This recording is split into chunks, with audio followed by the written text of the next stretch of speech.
You stand at the edge of something that matters. It might be the blank screen or page where a project you have carried for years is finally ready to take shape. It might be the difficult conversation you have rehearsed in your mind 100 times. It might be the quiet but insistent knowing that a chapter of your life needs to close so another can open. Your body speaks first.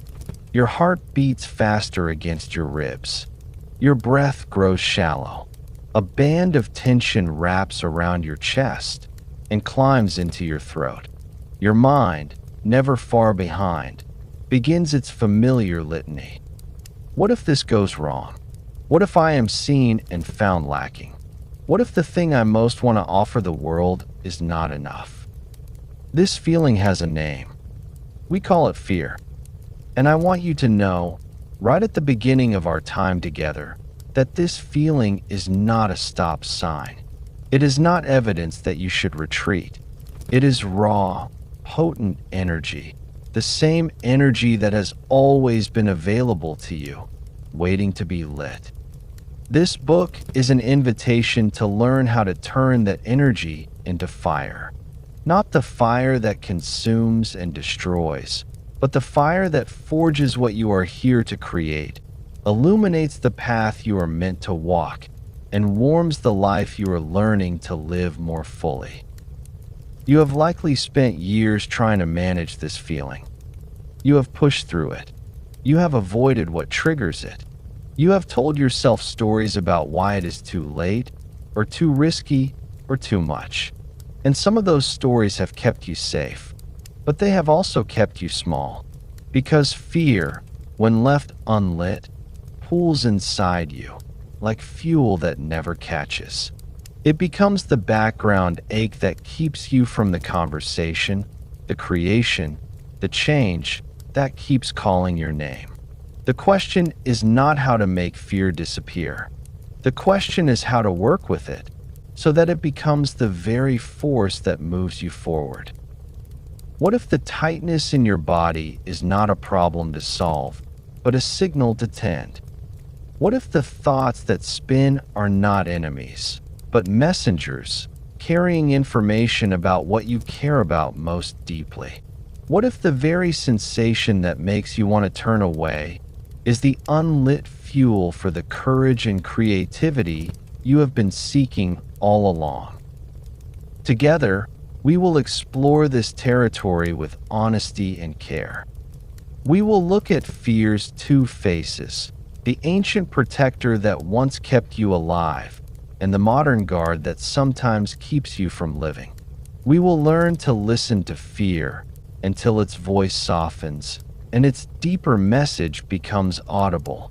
We will discover how to work with your body and your brain so that the old alarm system can be rewired into a source of steady energy rather than sudden paralysis.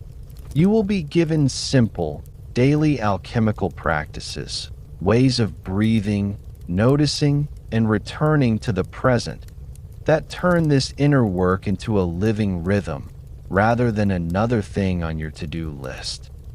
We will see how fear shows up not only before you begin creating, but right in the middle of the process when doubt arrives and the work asks more of you than you expected.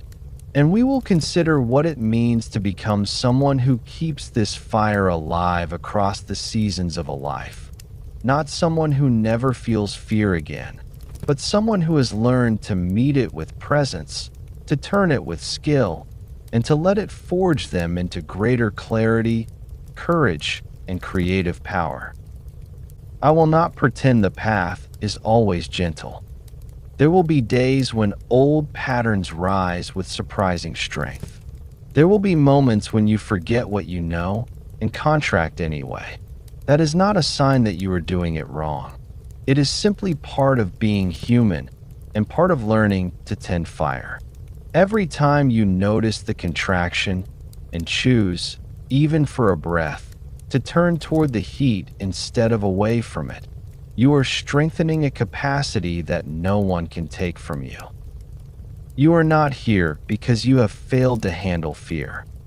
You are here because something in you is ready to handle it differently, ready to stop treating fear as the final word on what is possible for you, ready to discover what becomes possible when you treat it as the raw material it has always been. The fire is not waiting somewhere in the future after you have become braver. The fire is here, in the quickening of your pulse, and the tightness in your chest, and the quiet knowing that you were made for more than managing your fear. It is waiting for your attention. It is waiting for your willingness. I am glad these words have found you. The work ahead is honest. It is hopeful, and it is yours. Let us begin. Chapter 1. The Two Faces of Fear, Protector and Prisoner. You feel it in your body before words arrive. You are standing at the edge of something that asks for your voice, or your hands, or your heart. Perhaps it is the cursor blinking on a new document. Perhaps it is the name in your phone that you know you need to call. Perhaps it is the meeting where you will have to say what you really see. And before you can reason with yourself, your chest tightens. Not dramatically, just enough that your breath stays shallow and high. Your shoulders lift slightly. Your mind, which may have been moving steadily, suddenly offers a stream of possibilities, most of them uncomfortable. What if I am not ready? What if they misunderstand? What if this is the moment when the gap between who I am and who I want to be becomes visible to everyone? This is fear arriving exactly where creation, courage, and forward movement are trying to happen. And it feels powerful because it has been shaped by millions of years of keeping human beings alive. That shaping happened in a world where the threats were immediate and physical. A part of your brain, ancient and fast, developed the ability to scan for danger and respond before the slower, thinking part of you could even form a sentence. When it detected threat, it triggered a cascade through your body, heart rate rising, muscles tensing, attention narrowing to what might help you survive the next few moments. Fight, flight, or freeze. This response was not a mistake. It was a masterpiece of evolution. It allowed your ancestors to react in time, when reaction meant the difference between continuing and ending. That same system lives in you still, but it has not been told that most of the dangers you face now are not to your body, but to your sense of self, your place in a group, your hope for a future that feels meaningful. You may notice this in your own life, when the fear arrives not because you are in physical danger, but because you are about to do something that could affect how others see you or how you see yourself. The body does not always update the software. It runs the old program. And so, the fear that arrives when you are about to create or speak or choose can feel exactly as urgent as the fear that once arrived when a real predator approached. The sensations are similar, only the meaning has changed. So, when you consider stepping forward with your work or your truth, this ancient system can sound the same alarm it once sounded for a predator. The energy floods in, and because the system is fast and not particularly nuanced, it does not always pause to ask whether the threat is to your life or to your comfort, to your survival or to your pride. The result is that the very energy designed to help you can, in modern life, become the force that keeps you from the life that wants to be lived through you. Yet, this energy has a face that still knows how to be of service. When fear acts as the protector, it does not shut you down. It wakes you up. It gathers your scattered attention and points it toward what is actually at stake. It can make you more thorough, more present, more willing to prepare in ways that honor the importance of the moment. You see this in the surgeon who feels the weight of the procedure and therefore checks every instrument twice and listens to every member of the team with full attention. You see it in the parent who feels the fear of not getting something right for their child and therefore slows down, chooses their words with care, and shows up with more love than they might have without the fear. When you respect this face of fear, it can support creativity in quiet but powerful ways. The nervousness before you send a piece of writing can prompt you to read it one more time with fresh eyes. The fear of not doing justice to an idea can keep you at the desk a little longer, searching for the truer sentence. The energy is not against the work. It is asking the work to be worthy of the attention it will receive. This is why many people who have learned to work with fear rather than against it describe the creative process as having a kind of charged aliveness. The fear is present, but it is no longer running the show. It has been given a job to keep you awake and honest, rather than being allowed to decide whether you begin at all. The protector does not promise that nothing will go wrong. It offers you a version of yourself that is more awake, more prepared, and more connected to what matters. The raw form of this energy, before you have learned to meet it, is like a stack of dark, heavy wood piled beside a cold hearth. You can feel its presence when you bring your attention to your body. It has weight, it has potential, but until it is arranged and given a spark intended, it does not release its heat. It can even make the space around it feel colder and more difficult to inhabit. The protector is what happens when you begin to understand how to build with that wood, how to give it structure and air so that it becomes a fire that serves, rather than a burden that presses down. There is another way this energy can move, and you have likely felt its cost. When fear cannot distinguish between a real danger and the danger of being fully expressed, it becomes the prisoner. The same current that could have prepared you now works to contain you. You feel the tightness and decide that the timing is not right. You open the page, and the fear offers reasons why whatever you write will not be worthy of being read, so you close it again. You have something true to say in a conversation, and the fear of how it might land keeps your mouth closed until the moment has passed and the possibility is cooled. Over time, these choices create a life that is smaller than the one your soul is asking for. The wood that could have warmed a room instead sits and smolders, and the smoke makes it harder to see the doors that are still open. You may recognize this pattern in a friend or in yourself during certain seasons. There is the woman who has been circling the same novel for 7 years.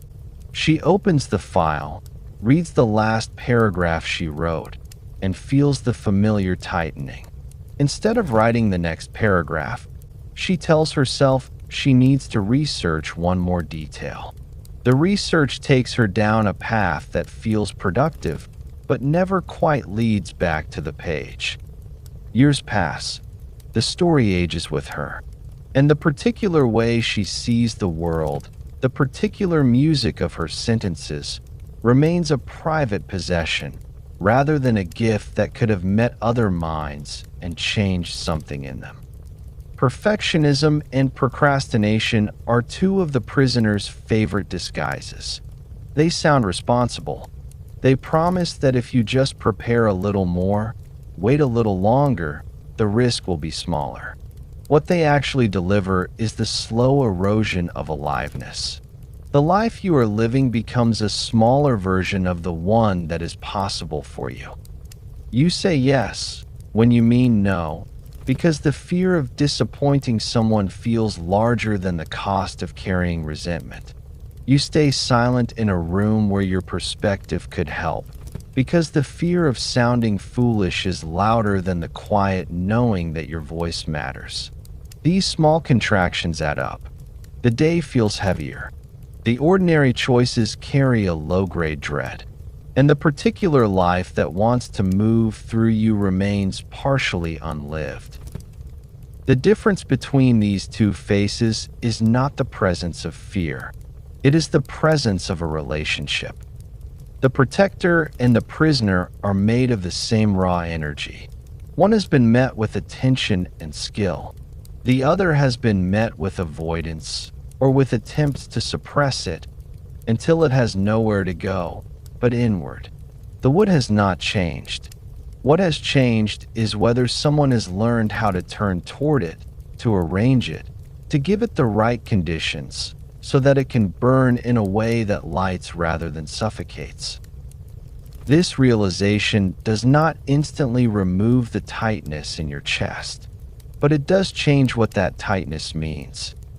It is no longer a verdict that you are not ready or not capable. It is information. It is fuel that has not yet found its form. The wood is still there. The question is whether you will learn to build with it. You do not have to figure it all out today. You do not have to transform every old pattern in a single sitting. The fire is built one piece of wood at a time, one breath at a time, one choice at a time. What matters is that you begin to see the energy as something you can work with, rather than something you must escape or conquer. And that question does not require you to be fearless. It requires you to be willing to feel the heat and still reach for what you need to tend it. Willing to experiment with small acts of relationship, a single breath, a single sentence written anyway, a single truth spoken, even when your voice shakes. Willing to discover, through practice rather than theory, that the energy you have been negotiating with or avoiding is the same energy that can forge the life you are here to live.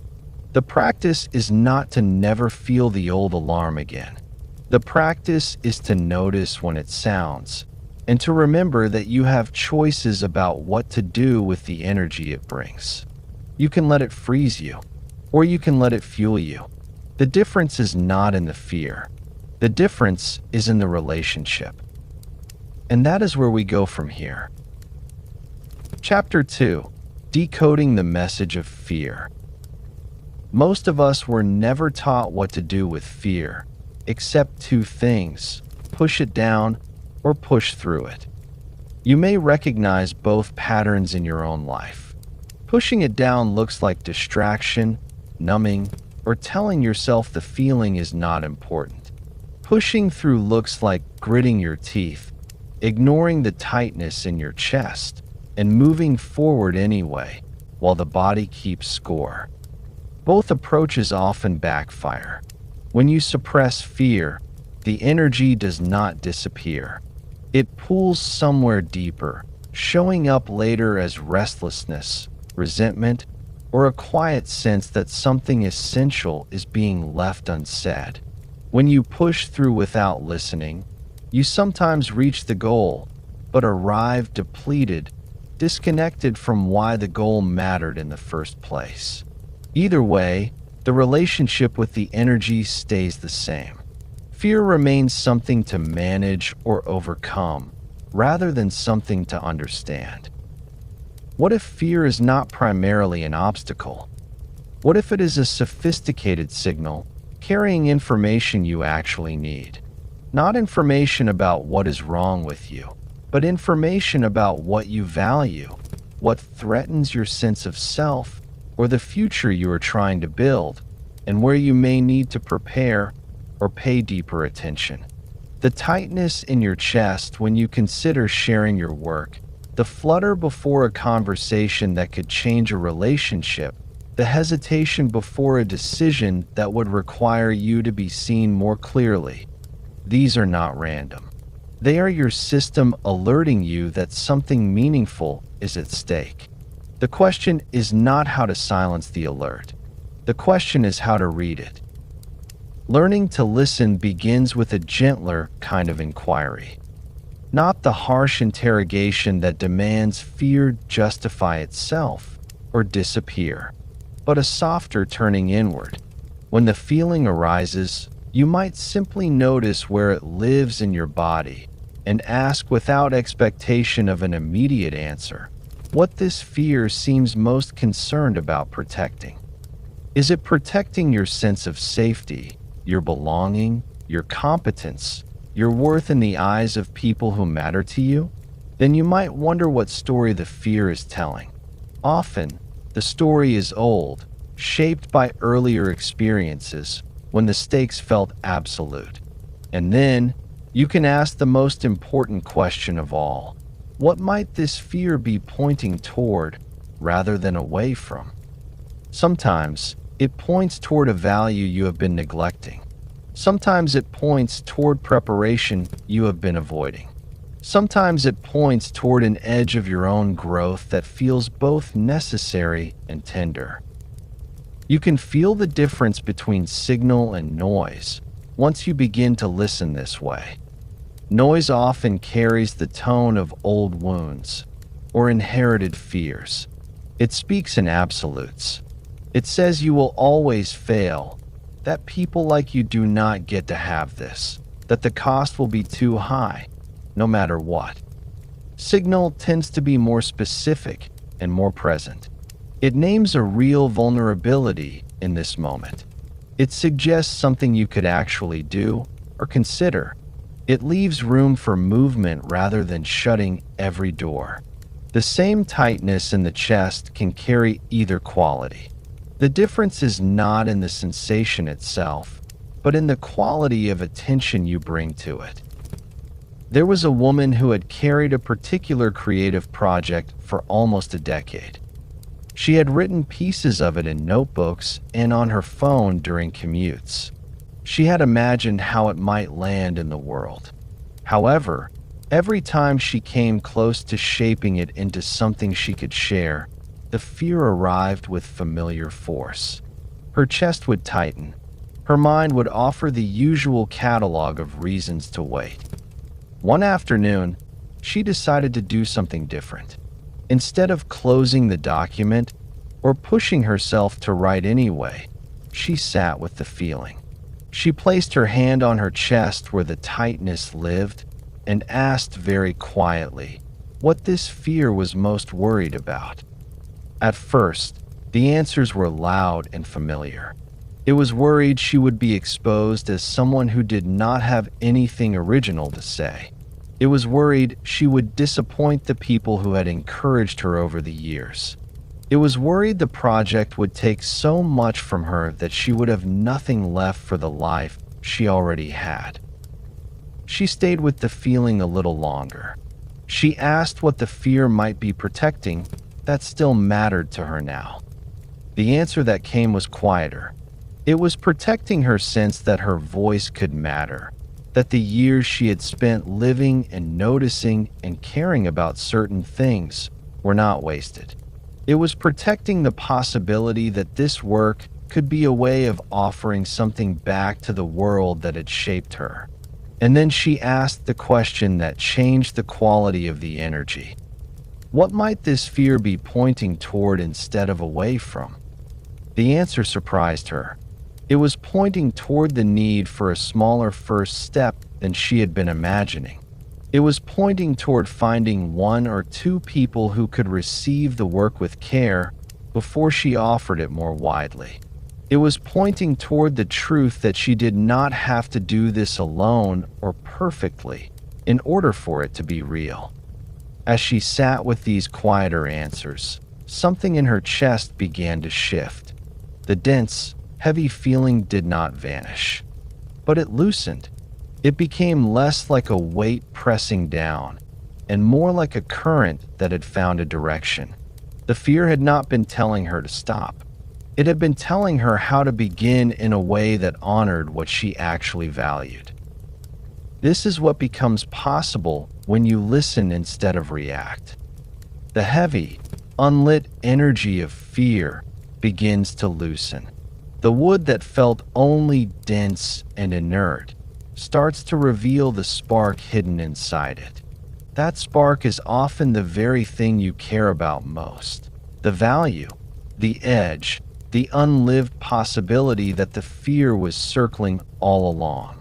When you push the fear away, you lose access to the spark. When you listen, the same energy that once felt like obstruction begins to carry direction and meaning.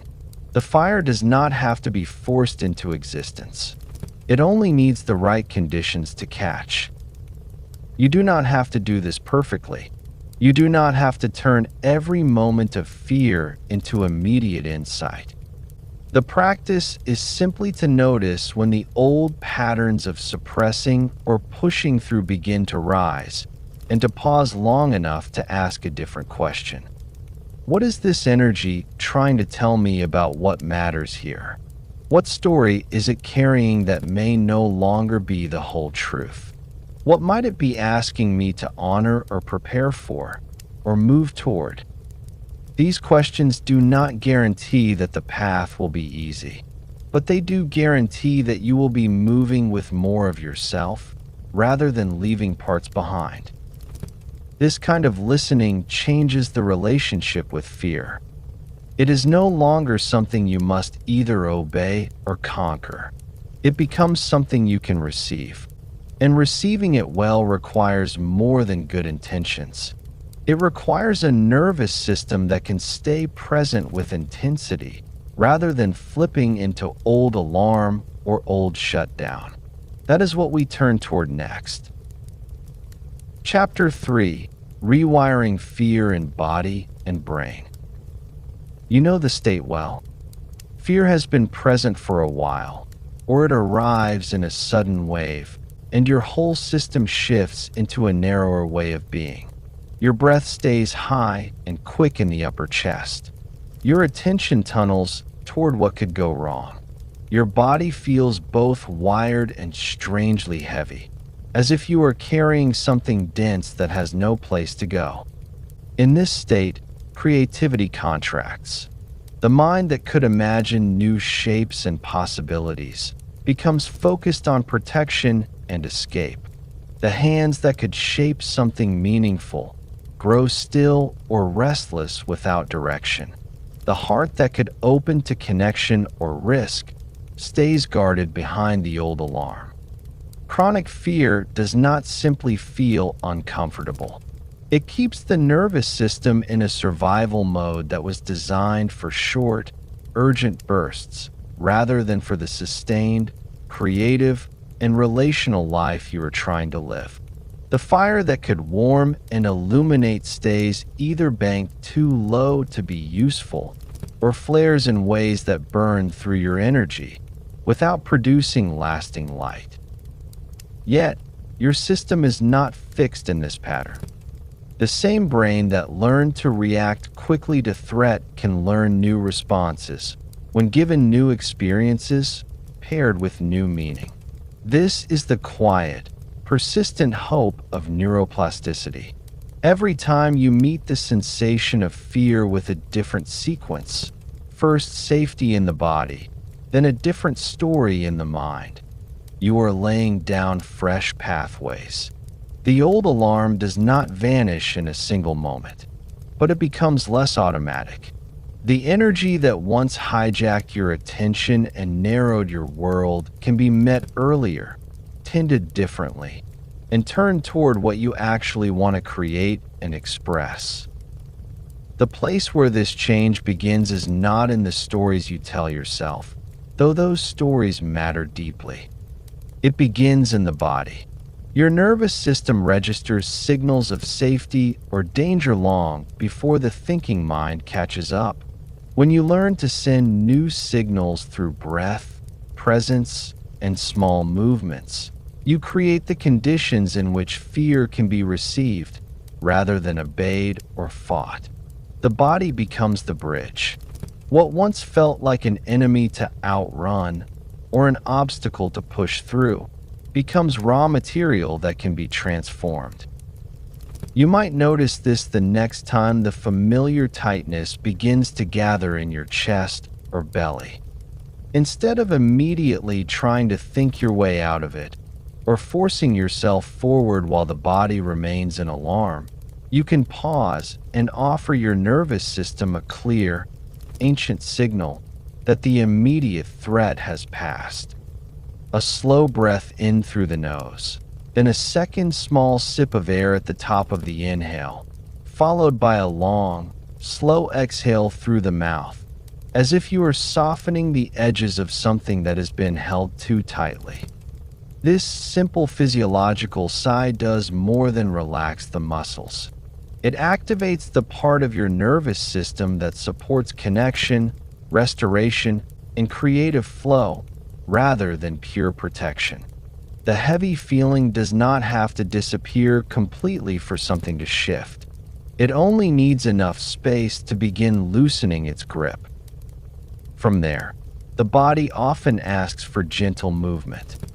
You might stand and let your shoulders roll slowly, or walk while keeping a soft attention on the soles of your feet meeting the ground. Movement tells the nervous system that you are not trapped. It discharges some of the energy that has pooled in the muscles and fascia. Sometimes, a soft sound helps complete the release, a sigh that lengthens into a quiet hum, or a gentle vocalization that lets the throat and chest soften what they have been bracing against. These are not performances. They are ways of tending the fire, so it does not stay smothered beneath its own weight, or flare into a blaze that consumes everything around it. Only when the body has found a measure of safety does the mind become truly available for new meaning. This is why regulation must come before or alongside any attempt to reframe the fear. When you try to tell yourself a different story while your nervous system is still on high alert, the old story often wins. The body must feel safe enough to receive the new one. Safety first, then story. Breath and movement first, then the gentler inquiry we explored earlier. In those moments, when the energy of fear is present, but the body has begun to settle, you can bring a gentle, curious attention to the sensation itself. You might sense it as a dark, dense fuel gathered somewhere in your chest or low in your belly, the unlit wood we have spoken of before. As you continue breathing, you can allow your awareness to rest there without trying to push the feeling away or analyze it into disappearance. And then, very softly, you can invite a different quality into that same space. You might imagine or simply feel a warmth beginning to gather at the center of that density, like a spark catching in the heart of the wood. You do not force the flame into being. You simply breathe into it and allow the warmth to spread outward with each exhale. Over a few breaths, the dark fuel begins to transform. What felt heavy and inert starts to carry light and heat. You can then gently direct that warmth toward your heart if you need courage to speak or choose, toward your hands if you are about to create or build something with them, or toward the project or conversation itself as a steady source of illumination and steadiness. This inner process is not an escape from the fear. It is an act of alchemy that mirrors what you are learning to do in your life. The same energy that once felt like it would consume you or hold you back becomes the fire that forges and lights the way forward. This does not require you to love the fear or to pretend it is not there. It asks only that you tend it differently than you have in the past. When the nervous system learns, through repeated experience, that fear can be met with breath and presence, and then consciously transformed into directed energy, the old survival response loses some of its automatic power. The pathways that once led straight from sensation to contraction or avoidance begin to include new possibilities, regulation, inquiry, and creative direction. Over time, You notice that the same situation that once triggered either a destructive blaze or a smothered ember now arrives with a different quality. The fire is still present, but it has become something you can work with rather than something you must escape or endure. You now carry both a deeper understanding of how fear moves through body and brain, and some beginning ways to meet it with more skill. These are not the end of the work. They are the living foundation. What becomes possible when this way of tending the fire moves from something you reach for in difficult moments into the quiet rhythm of ordinary days? That is what we turn toward next. How listening, regulation, and this inner alchemy become a daily practice that keeps your creative life alive and your nervous system resilient, no matter what threshold you find yourself standing at. Chapter 4. The Alchemy of Daily Practice, Turning Fear into Fire. You become a firekeeper not by mastering some distant technique, but by entering into a living, daily relationship with your own energy. The raw material of fear is always arriving. Your work is not to eliminate it, but to tend it, to add the right breath of oxygen, to clear what smothers it, and to direct its heat and light toward the life you are here to create. This is not another item on a list of things you must do perfectly. It is a quiet, powerful way of meeting each day as someone who knows how to turn what once paralyzed you into what now forges you. The day begins with a simple check-in that takes no more than a few minutes. Before the rush of demands arrives, you sit or stand and bring your attention into your body.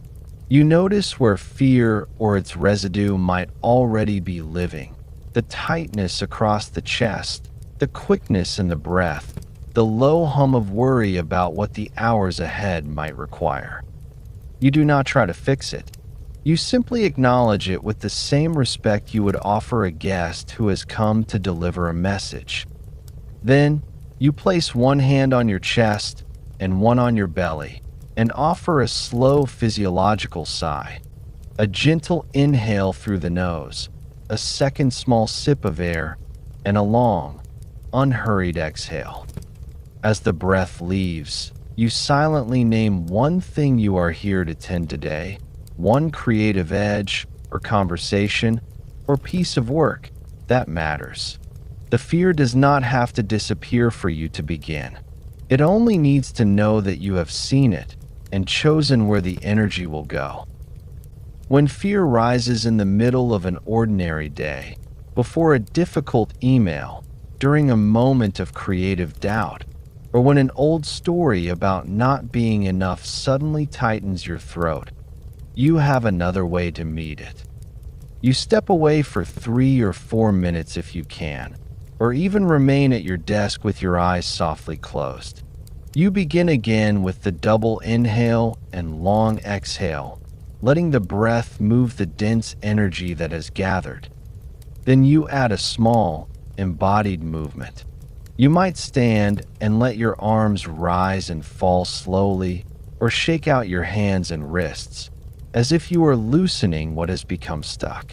The movement tells your nervous system that you are not trapped. It moves the energy that breath alone cannot always reach. You do not need a private room or special clothes. You only need the willingness to treat your body as the place where the fire is tended, rather than the place where it is endured. One of the most direct alchemical acts you can offer yourself is a short fear-to-fire ritual. It can be done with paper and a safe container, or simply in a journal, if burning is not practical.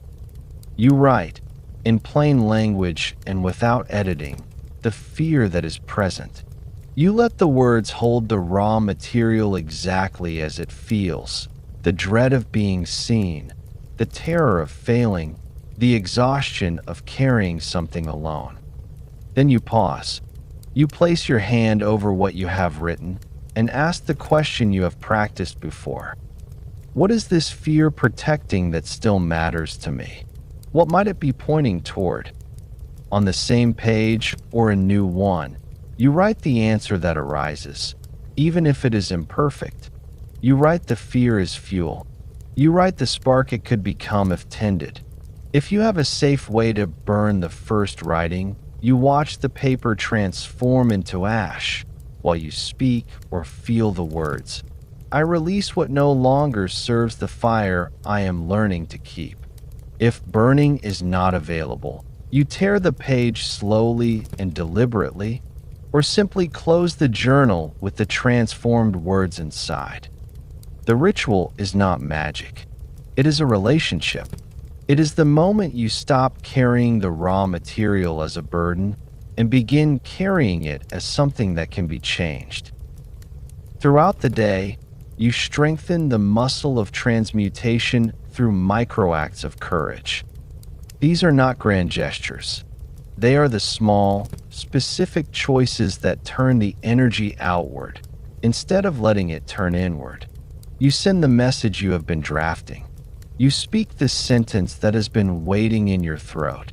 You open the document for 10 minutes and write the next paragraph, even though the fear is still present. Each microact is a piece of wood placed on the fire with intention. It does not have to be perfect. It only has to be offered. Over time, these small conversions do what dramatic efforts rarely achieve. They rewire the identity from someone who is at the mercy of fear to someone who knows how to move with it. At the close of the day, or in any quiet moment when you can return to yourself, you complete the tending with a simple visualization and intention.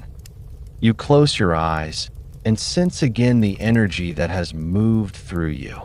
You imagine or feel it as it has become, no longer raw and dark, but warmed and directed.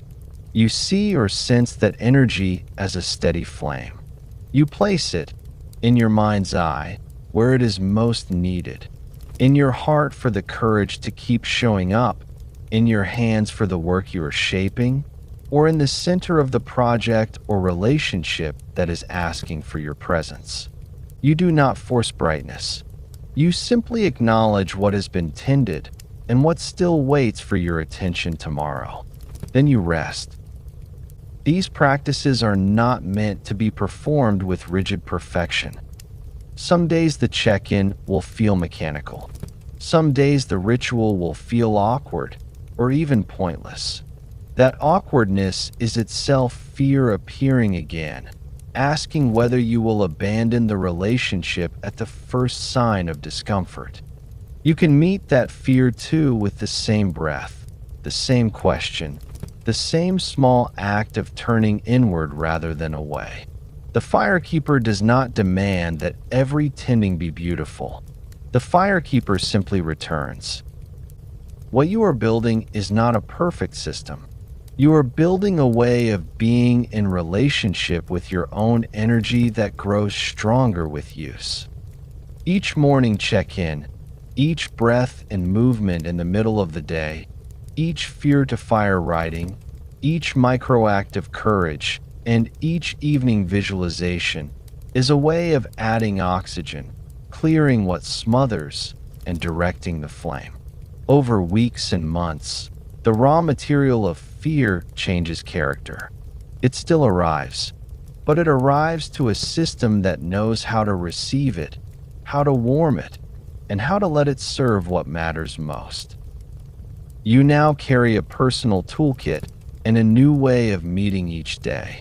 The practices are simple enough to begin tomorrow morning and rich enough to deepen for years. They do not ask you to become someone else. They ask you to become more fully the one who tends the fire that has always been yours to keep. Chapter 5: Fear as the Forge of Creation. Every act of creation is a series of encounters with fear. You begin with a quiet knowing or a sudden image, or a truth that wants to move through you into form. Almost at once, the heat rises. Fear appears as the question of whether you are the right person to carry this forward. If you stay with the work, fear changes its shape. It becomes the doubt that arrives in the middle when the first excitement has faded and the real difficulty of shaping something true reveals itself. And if you bring what you have made into the world, fear returns as the exposure of being seen, of offering something that might be met with indifference or sharp judgment. Those who create work that carries weight do not wait until the forge grows cool. They learn to work in the heat, while it is still intense enough to shape what they are making. The creative process itself is the forge. Fear is not an intruder to be removed before the work can begin. It is the heat that makes the raw material malleable. Without that heat, the metal stays rigid and unchanged. With too much unmanaged heat, the work warps or burns. The ones who create meaningfully learn to tend the temperature, to keep enough fire alive to do the shaping, and to direct that fire toward the form they are trying to bring into being. Consider the writer who spent years starting novels and abandoning them at the first serious wave of doubt. Each time she opened a new document, the same tightness would gather in her chest. Her mind would offer the familiar catalog of reasons to stop. This time will be no different. You will see how little you have to say. Better to keep this private than to discover in public that you were never meant for this. One afternoon, she did something she had never done before. Instead of closing the file when the fear arrived, she wrote the fear itself onto the page. She let the words describe the exact sensation in her body and the exact story her mind was telling. The fear became the first paragraph. What had felt like an obstacle became the doorway into the voice of the story. The novel that eventually emerged carried a raw honesty that her earlier attempts had lacked. She had not become fearless. She had learned to let the heat of fear soften the material so that something truer could be shaped. You may recognize pieces of this in your own creative life. The project you have carried for years, but have never quite begun. The words you have rehearsed, but never spoken. The fear that arrives not as dramatic terror, but as a quiet tightening that makes you reach for anything else instead of the work that matters. The writer in this story did not wait for the fear to leave. She used the very energy of the fear to begin telling the truth she had been avoiding. The forge did not grow cooler. She simply stopped running from its heat. There was also a man who had spent most of his adult life in a role that required him to be steady and competent for everyone else. He carried a deep knowing about healing and presence that he had never fully offered. When the opportunity came to lead a small circle of people who wanted to learn what he knew, the old fear returned with surprising force.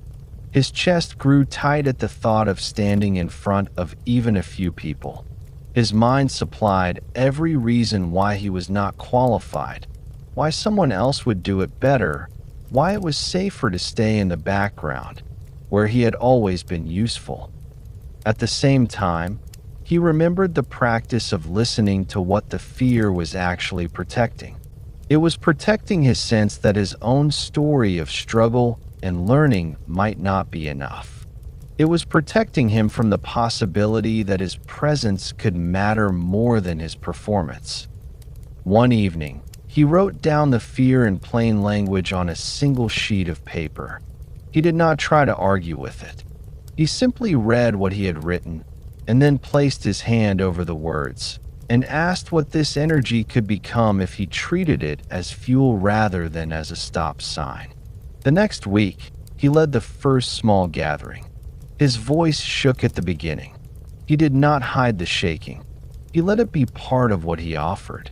By the end of the evening, several people had spoken of feeling less alone in their own struggles. The fear had not disappeared. It had been shaped into something that connected rather than something that isolated. You have probably stood at similar thresholds. The invitation to lead, or to teach, or to share something you have learned through your own living.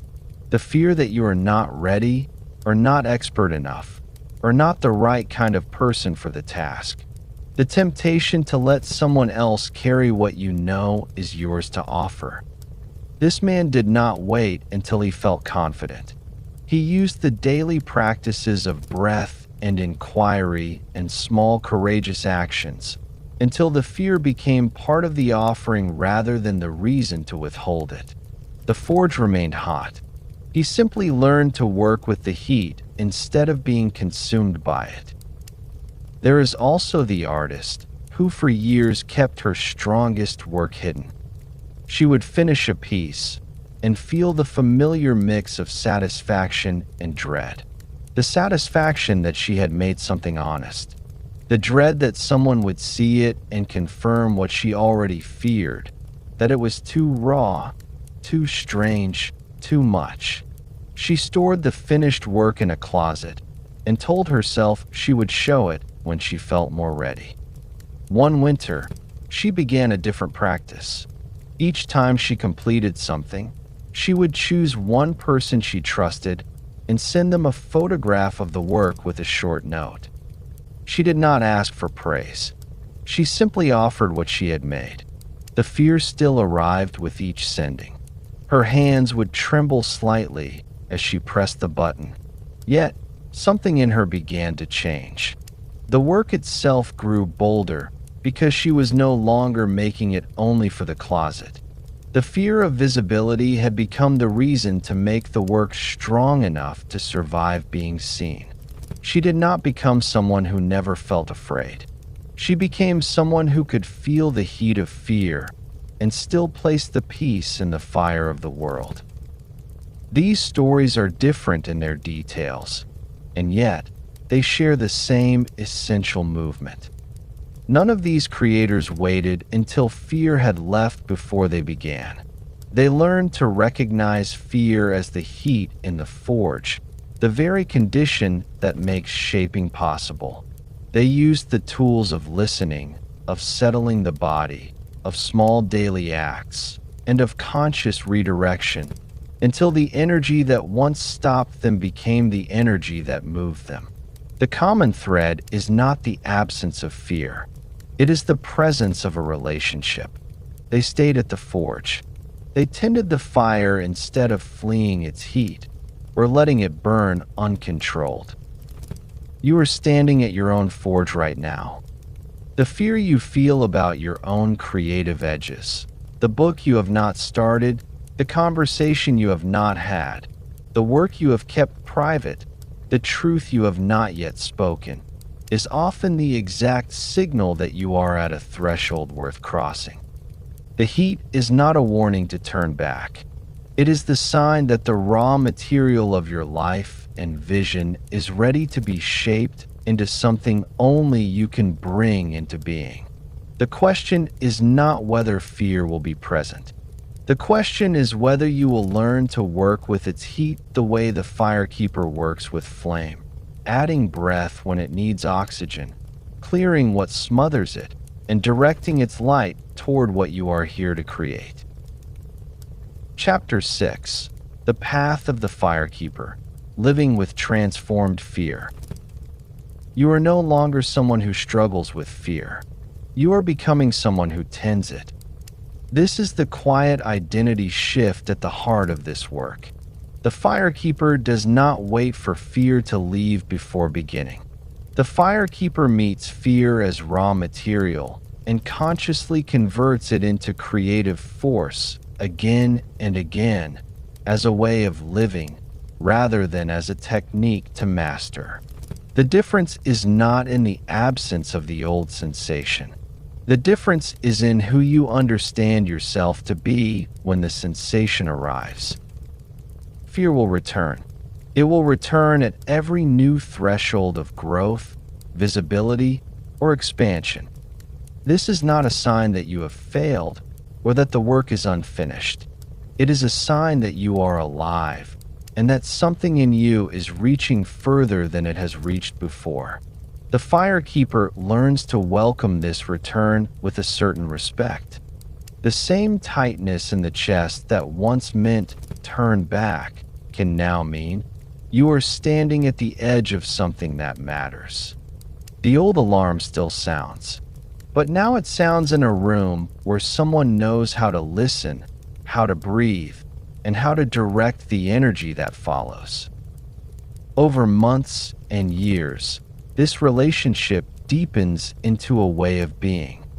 One of the most important shifts is the alignment of fear work with deeper purpose and meaning. When the fire has a clear direction, it burns differently. You begin to ask not only, how do I meet this fear, but what is this fear asking me to serve? The energy that once scattered into worry or avoidance begins to gather around what you most care about, the relationships you want to deepen, the work you want to offer, the truth you want to live. Purpose does not eliminate fear. It gives the fire somewhere to go. You also learn to create environments and relationships that support the tending rather than undermine it. This might mean choosing people who can witness your process without trying to fix it. It might mean arranging your physical space so that the tools of breath, writing, and small courageous action are close at hand. It might mean protecting certain hours or certain rooms where the fire can be tended without constant interruption. The Firekeeper understands that the flame is affected by what surrounds it. You do not have to control every condition. You simply stop placing the fire in places that make tending almost impossible. The rhythm of a Firekeeper's life includes both ignition and rest. Fire requires heat to burn, but it also requires tending and periods of lower intensity if it is to last.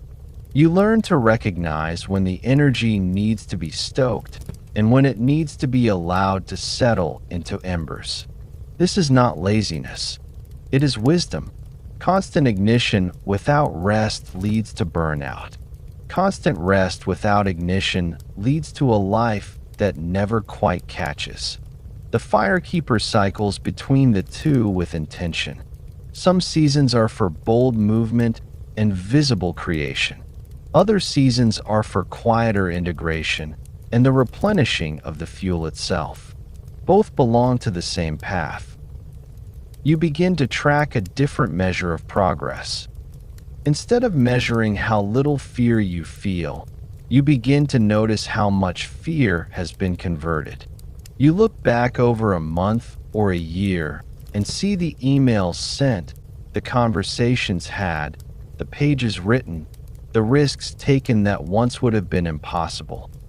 You see the places where the old contraction softened into presence. You see the work that now exists in the world because you learned to meet the heat rather than flee it. This tracking is not about performance. It is about remembering who you are becoming. The Firekeeper keeps a quiet record of conversions, not to prove worth, but to stay in relationship with the evidence of change. There will be upper limit moments. These arrive when life grows better or bigger than the old identity could comfortably hold. Success brings its own fear, the fear of being seen at a new level, of losing what you have gained, of discovering that even this larger life still contains uncertainty. The Firekeeper meets these moments with the same tools that served at earlier thresholds. You notice the contraction. You settle the body. You listen to what this new fear is protecting and what it might be pointing toward. You choose one small act that keeps the energy moving outward rather than turning it into self-sabotage or premature retreat. The upper limit is not a wall. It is another forge. The heat feels different because the stakes feel higher, but the work of tending remains the same. Over time, something steady and quiet grows in you.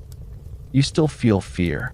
You still meet thresholds that make your chest tighten, and your mind offers reasons to stay small. But you no longer believe the old story that fear means you are on the wrong path, or that you are not ready. You know the sensation as the heat in the forge. You know how to add breath when the flame needs oxygen. You know how to clear what smothers it. You know how to direct its light toward what you are here to create. This knowing lives in your body as much as in your mind. It lives in the way you pause before reacting, in the way you choose the next small courageous act, even when the larger outcome remains uncertain, in the way you rest without guilt, when rest is what the fire requires. What becomes possible is not a life without fear. What becomes possible is a life in which fear no longer decides the size of your days. Your creative expression deepens because you no longer abandon the work at the first sign of doubt. Your relationships grow more honest because you can bring more of yourself into them without needing to manage everyone's comfort. Your sense of meaning sharpens because you are no longer spending so much energy avoiding the very thresholds that would let you live more fully. A quiet confidence appears, not the confidence of someone who never feels afraid, but the confidence of someone who has learned to keep the fire. Conclusion. You have traveled through the territory of fear with honesty and courage. You have met its two faces, learned to listen beneath its noise, discovered how to settle your body and rewire your brain, practiced the daily tending of the flame, witnessed how others stayed at the forge, and claimed the identity of the Firekeeper. This journey was never about becoming someone who never feels afraid again. It was about changing your relationship with the energy that has always been part of being human. You are no longer at war with fear. You now have a relationship with it. The raw, sometimes overwhelming sensation that once stopped you in your tracks can become the spark that begins the work, the fuel that sustains it through difficulty, and the forge in which your truest voice and vision are shaped. Fear has not been eliminated. It has been reclaimed. Take a moment now, wherever you are. Feel what is present in your body. There may be a familiar tightness, a quickness in the breath, a low hum of uncertainty about something that matters to you. Do not rush to change it. Simply notice. Place your attention where the energy lives. Breathe into it gently. A slow inhale, a second small sip of air, and a long, unhurried exhale.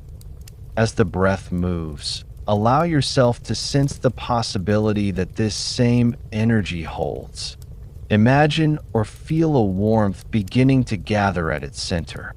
Not a blaze that consumes, but a steady flame that can be directed. See or sense that flame moving towards something you care about creating or becoming. A conversation, a project, a way of showing up in your life that has been waiting for you. You do not need to force anything. You simply allow the energy that once felt like an obstacle to become the force that moves you forward. The version of you who has been practicing this work is already carrying the fire. This future self does not wait for perfect conditions or for fear to disappear. They meet each threshold with more presence because they have learned what to do with the heat. In their relationships, they bring more honesty because they no longer need to manage everyone else's comfort at the cost of their own truth. In their work and creativity, they begin more readily and stay longer because they know how to tend the flame when doubt arrives. In their daily life, they move with a quieter confidence, not because the path is easy, but because they know they can meet whatever arises without abandoning themselves.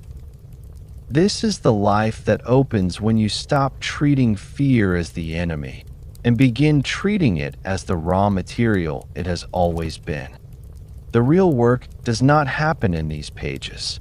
It happens in the moments when you feel the old contraction and choose, even for one breath, to turn toward it instead of away. It happens in the small courageous act you take anyway. It happens in the way you rest when rest is needed, and the way you rise when the work calls. One fear at a time, turn into fire. May you keep tending the flame with respect and devotion. May you remember that the heat you feel is often the sign that something in you is ready to be shaped.